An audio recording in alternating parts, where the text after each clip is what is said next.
আজকে আমার জন্মদিন, দুনিয়ার মানুষ আমাকে ফোন করে উইশ করছে। তুমি সারাদিন একটা ফোন দেওয়া তো দূরের কথা, এত রাতে বাড়ি ফিরছো, তাও খালি হাতে একটা কেকও নিয়ে আসো নাই। আবার জিজ্ঞেস করতেছে কি হয়েছে। তো দুনিয়ার মানুষ তোমার উইশ করছে, এরপরে আমিও যদি উইশ করতাম, এত উইশের লোড তো তুমি নিতে পারতা না। তো এত মানুষ উইশ করছে, তারা কেক নিয়ে আসে নাই। তারা কেন কেক আনবে? তারা কি আমার স্বামী যে আমাকে কেক এনে দিবে? তাহলে বাইরের মানুষের সঙ্গে স্বামীর তুলনা করো কেন? কেক না আনলেও আমি, কেক আনলেও আমি। তোমার জন্মদিনটা আমি ভুলে গেছিলাম।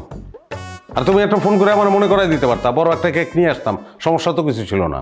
ওরে বাবা, আমার জন্মদিন আমি আপনাকে ফোন করে মনে করাই দিব, তারপর আপনি আমার জন্য কেক নিয়ে আসবেন কেন? যখন আমার সাথে প্রেম করতা, জন্মদিনের 6 দিন আগে থেকে তো একদম টানা প্ল্যানিং করতা, এখন কেন তোমাকে ফোন করে মনে করাই দিতে হবে আমার? আরে ভাই, দুই রিয়ালিটি। প্রেম এক জিনিস, দাম্পত্য জীবন আরেক জিনিস। সন্তান পেটের মধ্যে সেটা এক রিয়েলিটি, সন্তান পৃথিবীতে আসছে ওটা আর এক রিয়েলিটি।